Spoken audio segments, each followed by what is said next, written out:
Hi, everybody. I am here today with Michelle Purcell. Mark and I always like to provide useful information, and especially now, these days, with the coronavirus, we find so many parents, so many families now finding themselves at home working and teaching their kids. So, Mark and I thought it would be useful and beneficial to talk to a mom who has homeschooled for many, many years.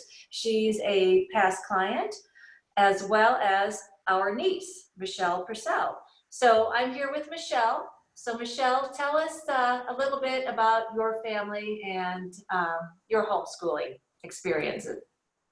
Okay, so I have 5 kids.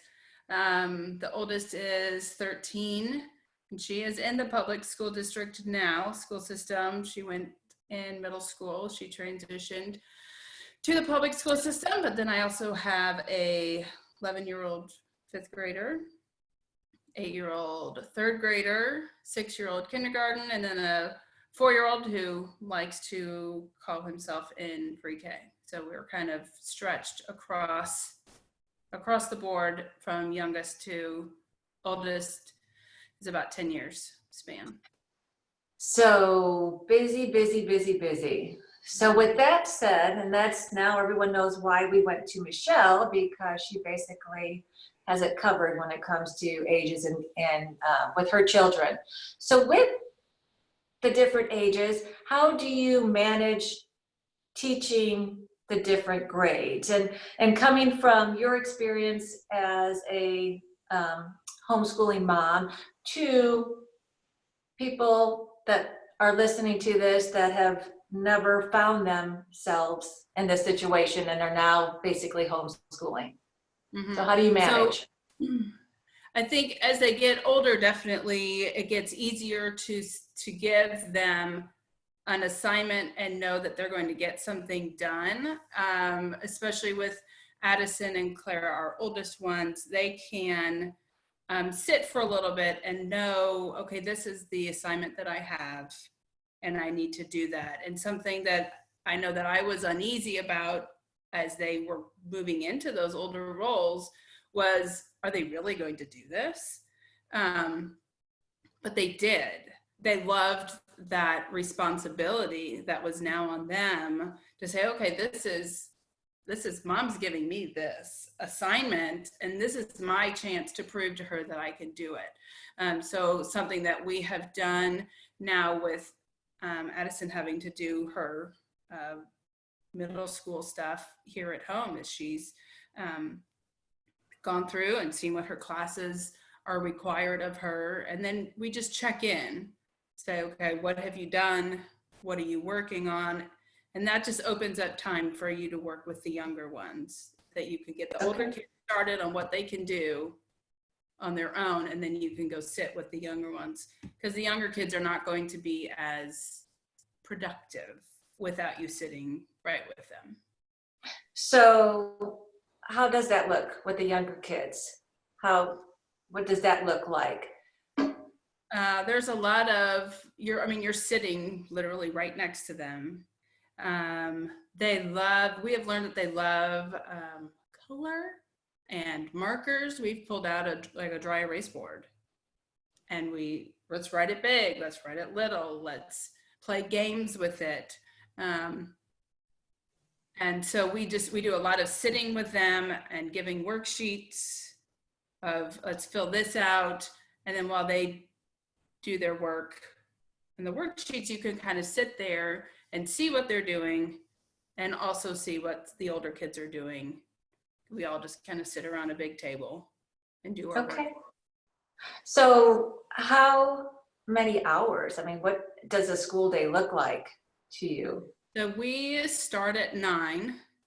We found it very helpful to have a set start time rather than, whenever we all get up and moving. It's easier to just have that set start time, and we work for about an hour and a half, and then we change. We do something different. And whether that's for those who are practicing piano, they can go practice piano, or they go outside for a little bit. Okay. And then we can do some more work, or we can do lunch depending on the time. And then we come back in the afternoon and we do some more. So I take on the idea that we cannot spend 4 or 5, 6 hours straight doing work. We need to spend about an hour or two. Then everybody needs to get up, and we need to go and we need to get outside if we can, or we'll do some kind of fun exercise video just to get the blood flowing if it's raining. And then we can sit down in the afternoon and do some more. So we're usually finishing up around 4 in the afternoon because we take several breaks during the day. And that's, I mean, most kids are not, they can't sit still. Right. And so it's helpful to just, okay, let's get up and move. And some kids are more active than others and need it even more than other kids. Some kids want to just sit down and get their work done so that they have the whole afternoon to play, and other kids are 2 hours is about all they can handle. And then it's And I'm sure with 5 kids, you have every type of energy covered.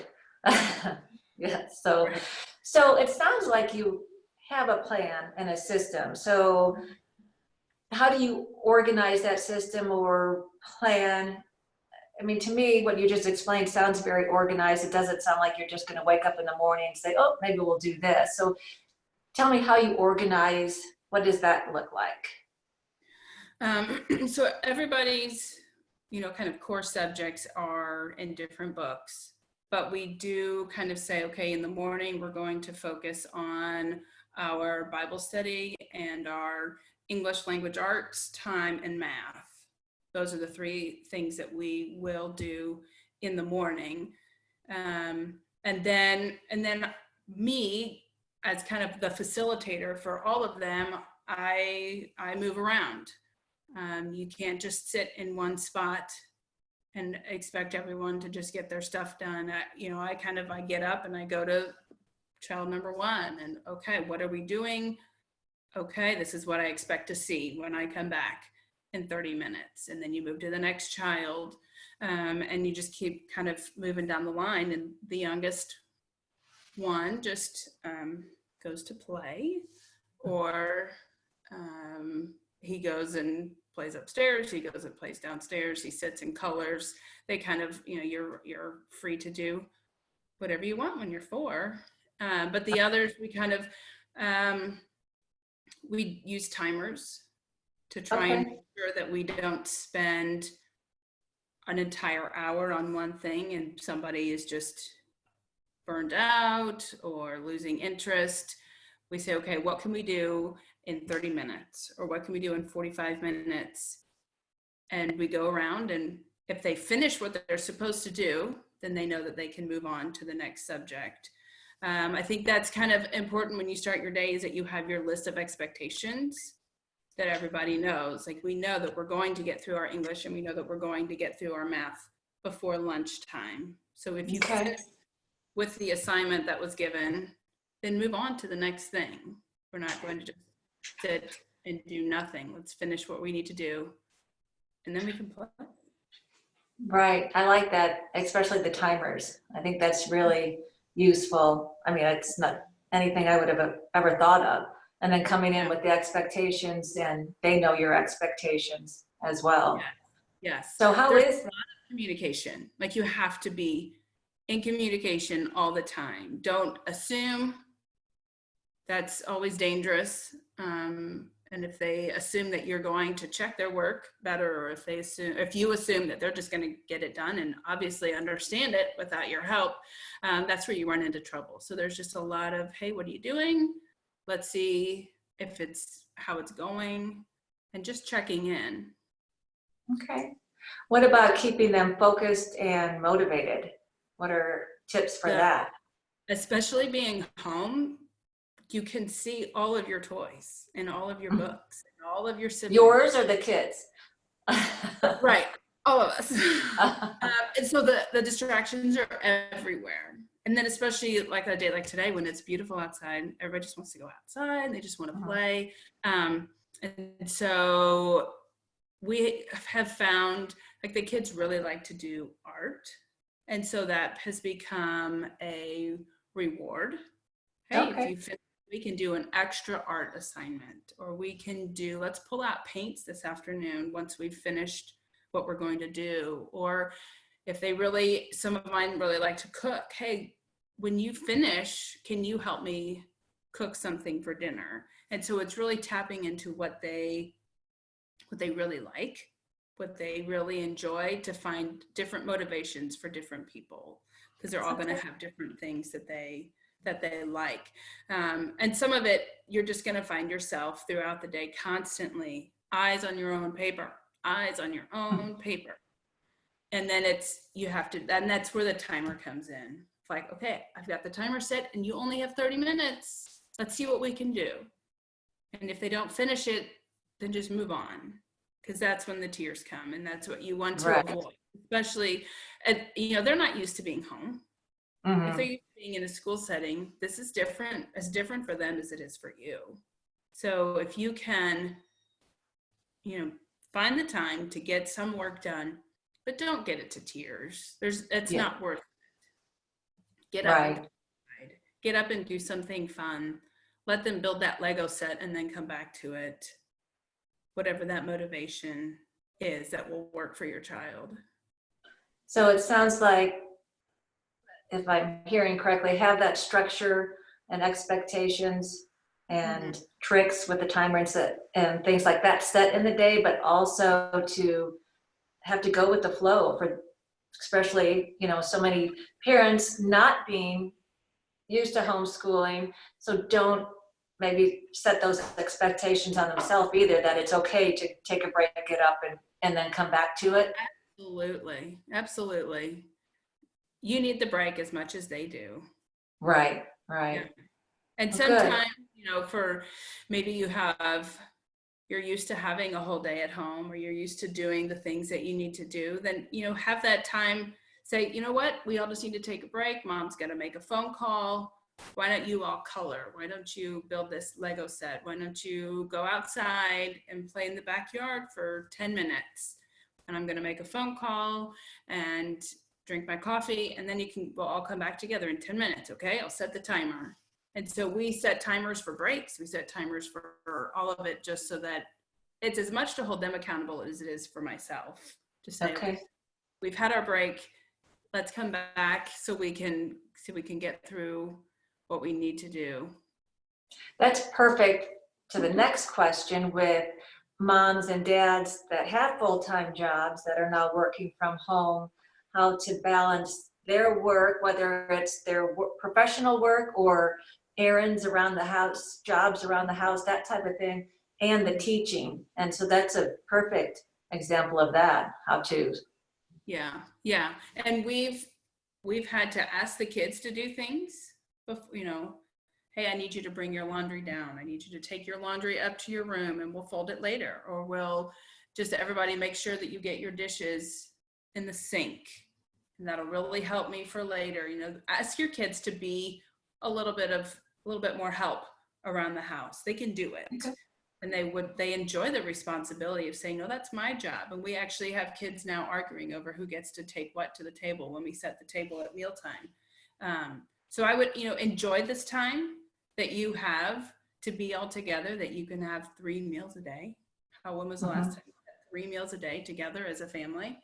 The last time you could take family walks. The last time you could all play a game of catch in the backyard. Enjoy the time. Don't put as much stress on it, and you still have stuff to do, but you also have fun. Right. That's great. We I used to work when I first started homeschooling, and I had the flexibility that I could wait until nap time, or I could do work early before kids woke up, or I could do it after kids went to bed. But you do also still have those phone calls that need to happen in the normal 9 to 5 work time. And if both parents are home, you can kind of tag team, say, hey, I need you to come out and just make sure they're doing whatever the kids are supposed to do. I've got to go make my phone call. And then you come back and you switch. And that way, if both parents are home, you can get things done that maybe need to get done, or just ask the kids, hey, will you guys go play? I've got to make a phone call. I've got to send this email, and then we'll come back and do something fun. Well, that sounds great. It's hopefully we all look back at this time and glean some wonderful memories and good moments from it all. So before we say goodbye, what other tips might you have? Maybe your top 3 or even your top 1 tip that you would like to say to so many now homeschooling? Number 1 is you're going to feel like you've failed some days. You're going to get to the end of that day and go, I don't even know if we did anything but yell at each other all day because we just couldn't seem to get on the same page. And that's normal. You're not the only one out there who has a bad day trying to teach their kids. They're not used to you being their teacher. You're not used to being the one to teach them. So just be willing to approach the next day with a whole new perspective. Be willing to just go with the flow and know that it's going to be okay. And don't be afraid to reach out to the teachers. To reach out to the teacher? To reach out to the teachers, yeah. I mean, they're all sitting at home wanting to hear from their kids, you know, asking questions, what can help clarify. And the internet is a wealth of information. So if you are struggling to understand something, YouTube video, there's something else that you can help in understanding something or completing assignments if that's the issue. But if you're feeling overwhelmed, it's normal. It's gonna happen. It's normal. It's gonna happen. And just you have to just let it go and enjoy the time with your kids. If it gets to the point of stressed and tears and whatnot, just walk away. Right. They're probably not feeling alone, so it would just be like reach out. Like all of us these days just need to reach out to each other and help, because we're not alone. We're all in it together. Well, thank you. And the fun part about doing things from home and working from home, you may have heard my dog in the background, and now they're out mowing next door. So you just never know. You got to go with the flow, right? Homeschooling or whatever it may be. But yes. Well, thanks, Michelle. And hopefully everybody found this useful. Tessa did. So I'm going to say goodbye and tell my dog to be quiet. But as always, if anybody has any other questions, just reach out, right? Yes, absolutely. Okay. All right. Yeah. Thank you. Thanks, Michelle. Yeah, bye. Bye.